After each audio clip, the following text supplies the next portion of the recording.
प्रिय छात्राओं, मैंने पहले ही यह कह दिया था कि पहले आचार्य रामचंद्र शुक्ल की तर्क प्रक्रिया को समझेंगे। तर्क प्रक्रिया को समझने का तात्पर्य साहित्य के संदर्भ में उनकी आलोचकीय दृष्टि को समझना है। जब तक हम उनकी आलोचकीय दृष्टि को ठीक से नहीं समझ पाएंगे तब तक उनकी इतिहास दृष्टि को नहीं समझ पाएंगे। अब प्रश्न यहाँ उठता है कि जब मैंने पहले साहित्य के इतिहासकार के रूप में गारसा दत्तासी का उल्लेख कर दिया है, तो आचार्य रामचंद्र शुक्ल के इतिहास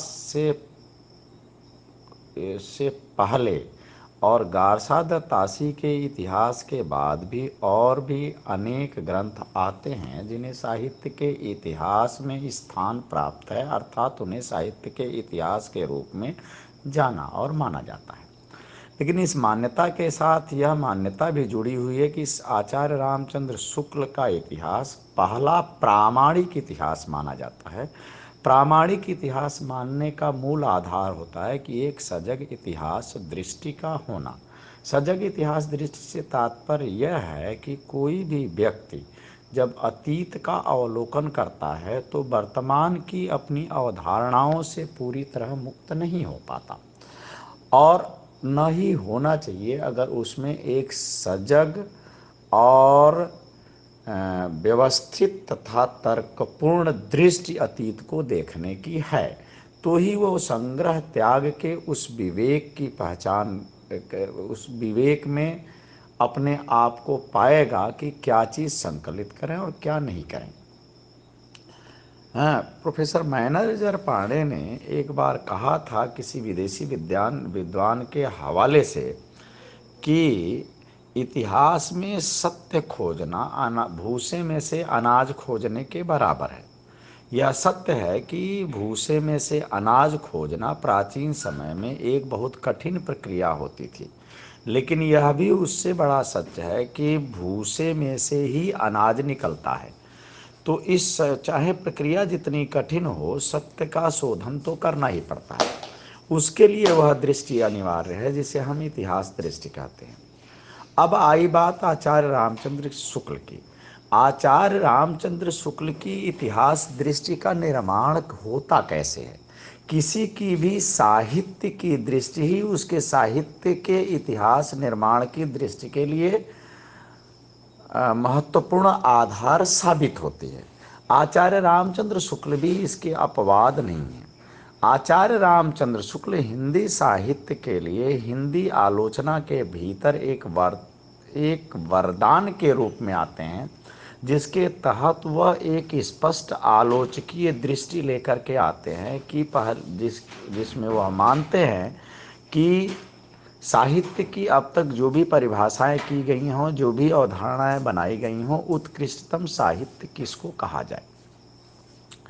भारतीय परंपरा के भीतर यदि देखें तो उस समय तक, आचार्य रामचंद्र शुक्ल के समय तक, संपूर्ण भारतीय काव्य शास्त्रीय चिंतन कविता के प्रतिमानों के इर्द गिर्द घूमता था कि वही कविता श्रेष्ठ है जिसमें रस हो, वही कविता, कुछ लोगों ने कहा नहीं केवल रस नहीं, वही कविता श्रेष्ठ है जिसमें अलंकार हो, वही कविता श्रेष्ठ है जिसमें रीति हो, जो वही कविता श्रेष्ठ है जिसमें वक्रोक्ति हो, वही कविता श्रेष्ठ है जिसमें ध्वनि हो, वही कविता श्रेष्ठ है जिसमें गुण हो, और इसके बीच बहुत सारी चीज़ें आई। इन आचार्यों की एक खास बात यह रही कि जो जिस सिद्धांत का वो प्रतिपादन कर रहे होते हैं उस सिद्धांत को ही सर्वाधिक प्रमुख मानते रहे हैं, साहित्य की आत्मा मानते हैं, और बाकी चीज़ों को उसका सहयोगी मानते हैं।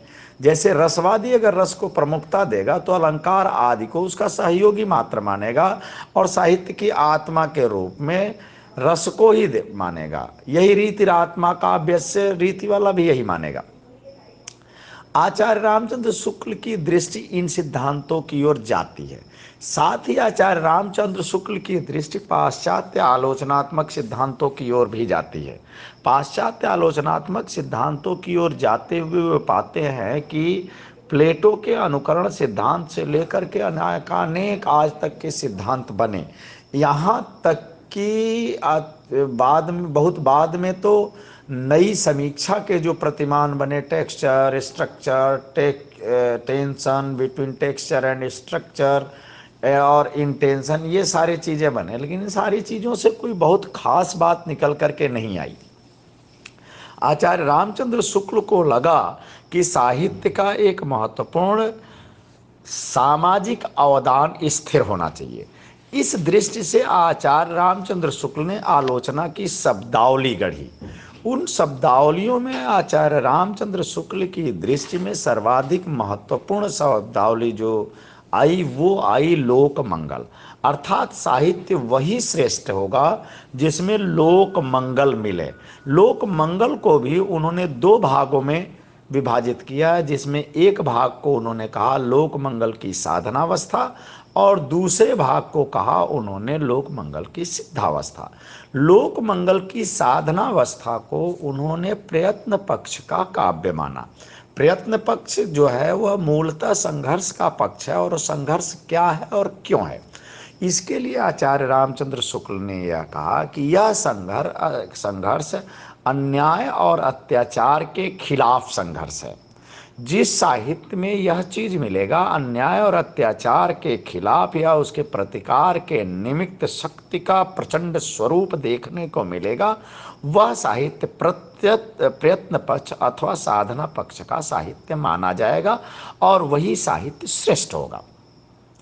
इसके लिए उन्होंने भारतीय प्रतिमान ही लिए, उन्होंने कई चीज बताए, जैसे पृथ्वीराज रासो, मीर रासो, यहाँ तक कि पद्मावत का उत्तरार्ध, और सर्वाधिक महत्वपूर्ण प्रतिमान उनको मिलता है रामचरितमानस के भीतर, तुलसी की कथा विधान के भीतर। तुलसी उनके लिए इसलिए महत्वपूर्ण नहीं है कि तुलसी भक्त हैं, आध्यात्मिक साधक हैं, उन्होंने हिंदू धर्म की प्रतिष्ठा की आदि आदि, ये कारण तुलसी की महत्ता को साबित करने के लिए आचार्य रामचंद्र शुक्ल के आलोचकीय प्रतिमानों में नहीं आते हैं। उनके आलोचकीय प्रतिमानों में तुलसी इसलिए सर्वश्रेष्ठ कवि के रूप में आते हैं कि तुलसीदास पहली बार एक ऐसे आदर्श नायक का चरित्र उपस्थित करते हैं जो अन्याय और अत्याचार के प्रति शक्ति के प्रचंड समर्थन से युक्त होकर अन्याय और अत्याचार को मिटाने के निमित्त संघर्ष करता है। तुम सबको यह पता होगा, अगर राम कथा को ठीक से देखा होगा, तो राम जब वन को जाते हैं तो यूं तो वन गमन से पूर्व ही, विवाह से पूर्व ही तुलसीदास यह घोषित करते हैं कि मैं अन्याय और अत्याचार के खिलाफ हूँ। इसलिए जनकपुर पहुँचने से पहले ताड़का आदि राक्षसियों का वो वध कर डालते हैं, जो ऋषि मुनियों की तपस्या को भंग करते हैं। लेकिन जब उनको वनवास हो जाता है, उस समय आचार्य रामचंद्र शुक्ल की दृष्टि में वो वन गमन जाते हैं और ऋषियों के साथ चलते चलते एक ऐसे स्थान पर पहुंचते हैं जहां पर वह देखते हैं कि हड्डियों का ढेर पड़ा है। मुनियों से पूछने पर उन्हें पता चलता है कि ये उन हड्डियों के ढेर हैं जो राक्षसों ने ऋषियों को मारकर उनके मांस का भक्षण किया और हड्डियों का पहाड़ जैसा ढेर पड़ा हुआ है। उस समय उनके मन में करुणा उत्पन्न होती है और उस करुणा के कारण उन्हें क्रोध आता है उन राक्षसों पर जिन्होंने इतना बड़ा अन्याय और अत्याचार किया। उसी समय राम यह प्रतिज्ञा करते हैं, जिसके बारे में तुलसीदास की एक चौपाई की अर्धाली यह कहती है कि निश्चर हीन करौ मही भुज उठाई प्रणकीन। हाथ उठाकर यह प्रतिज्ञा करते हैं कि जिन राक्षसों ने न्याय के समर्थकों के साथ, सत्य के शोधक लोगों के साथ ऐसा अत्याचार किया है, उस राक्षस जाति को ही इस धरती से मैं मिटाने का संकल्प लेता हूं। यहां से उस काव्य में ऐसा ओज आता है जिसके द्वारा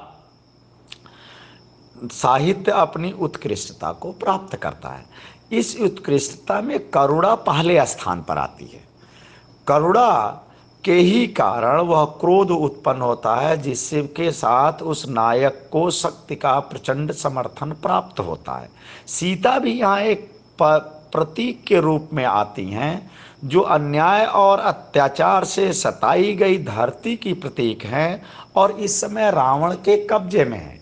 सीता को मुक्त कराने के उद्देश्य से ही राम जो है शक्ति के उस प्रचंड समर्थन के साथ लंका पर आक्रमण करते हैं। अब एक चीज और ध्यान में रखने की है कि यहाँ पर लोक मंगल के साधनावस्था के साथ साथ आचार्य रामचंद्र शुक्ल एक और प्रतिमान गढ़ते हैं, वो है विरुद्धों का सामंजस्य। विरुद्धों का सामंजस्य से तात्पर्य यह है कि जो भी मृदु भाव का है, कोमल भाव का है, उसके लिए राम अति सुकुमार और सुकोमल है। लेकिन और उस सुकोमल और सुकुमार राम के प्रति किसी के भी मन में अगाध प्रेम, श्रद्धा आदि के भाव आ सकते हैं, परंतु वही राम जब गरजते हैं तो भी पाठक या श्रोता राम के साथ होता है। क्यों? गर्जना तो गर्जना होगी, गर्जना कुंभकर्ण की भी है, गर्जना रावण की भी है, गर्जना मेघनाद की भी है, लेकिन जब उनकी गर्जना होती है तब पाठक, श्रोता या दर्शक को उतना अच्छा नहीं लगता है, जबकि राम की कालाग्नि सदृश क्रोध से भी पाठक को कोई दिक्कत नहीं होती है, क्योंकि इस कालाग्नि सदृश क्रोध और उस गर्जना के पीछे पाठकीय सहमति होती है। अब प्रश्न यह उठता है कि यह पाठकीय सहमति होती क्यों है? यह पाठकीय सहमति इसलिए होती है कि राम की गर्जना और क्रोध अन्याय और अत्याचार को मिटाने के निमित्त है, जबकि खल प्रवृत्ति के लोगों की गर्जना और क्रोध जो रावण और कुंभकर्ण और मेघनाद में देखने को मिलती है, वह अंततः जाकर अन्याय और अत्याचार को प्रतिष्ठित और कायम रखने की चेतना से युक्त है, चाहे वह जितना वीरोचित हो, परंतु वह वीरता सराहनीय नहीं कही जा सकती। इस दृष्टि से जब हम देखते हैं तो हमें आचार्य रामचंद्र शुक्ल की आलोचकीय दृष्टि का पता चलता है और उसकी श्रेष्ठता का भी पता चलता है। ऐसे काव्य को ही श्रेष्ठ वो मान करके चलते हैं। ऐसा काव्य अन्याय और अमंगल की घटा को फाड़ता हुआ फूटता है। इसी वजह से तुलसीदास उनकी दृष्टि में एक श्रेष्ठ कवि के रूप में आते हैं और एक नया आलोचनात्मक प्रतिमान आचार्य रामचंद्र शुक्ल स्थापित करते हुए कहते हैं कि रस नहीं, अलंकार नहीं, छंद नहीं, रीति अथवा वक्रोक्ति नहीं, अनुकरण अथवा विव्यंजनावाद भी नहीं, साहित्य औदात्य भी नहीं है, साहित्य दीपक भी नहीं है, साहित्य समाज का दर्पण भी नहीं है, बल्कि वही साहित्य श्रेष्ठ है जो अन्याय और अत्याचार को मिटाते हुए लोक के मंगल के भाव से युक्त हो। यही साहित्य सराहनीय और श्रेष्ठ है। जो साहित्य यह नहीं कर पाता, वह साहित्य इसकी तुलना में अपेक्षाकृत हीन है। सूरदास ने भी उत्कृष्टतम साहित्य की रचना की, लेकिन उन्होंने अधिकांशतः उनकी रचनाएं कृष्ण के लोक रंजक रूप में ही आती हैं। उनके उस युद्धोन्मत्त न्याय और अत्याचार के प्रतिकार के रूप में बहुत कम आती हैं। इसलिए सूर का साहित्य तुलसी की साहित्य की तुलना में कम सराहनीय है, क्योंकि वह रंजन के भाव से है। इस रंजन के भाव के साहित्य को आचार्य रामचंद्र शुक्ल सिद्धावस्था का साहित्य कहते हैं, न कि साधनावस्था का साहित्य। साधनावस्था का साहित्य इसीलिए श्रेष्ठ साहित्य है क्योंकि वह अन्याय और अत्याचार को मिटाने के निमित्त शक्ति के प्रचंड रूप का समर्थन करता है। यही कारण है कि आगे चलकर के अनेक निबंधों में आचार्य रामचंद्र शुक्ल जो तत्कालीन स्वाधीनता आंदोलन चल रहा होता है वहां भगत सिंह, चंद्रशेखर आजाद जैसे वीरों की प्रशंसा करते हैं और यह मानते हैं कि स्वाधीनता के लिए शक्तिमय समर्थन के द्वारा आंदोलन की आवश्यकता है। वो साफ साफ कहते हैं कि हमें ईंट का बदला पत्थर, ईंट का जवाब पत्थर से देना होगा और इसके द्वारा स्वाधीनता की प्राप्ति आएगी, न कि स्वाधीनता को मानने से। बस अभी इतना ही, अगली बात अगली क्लास में।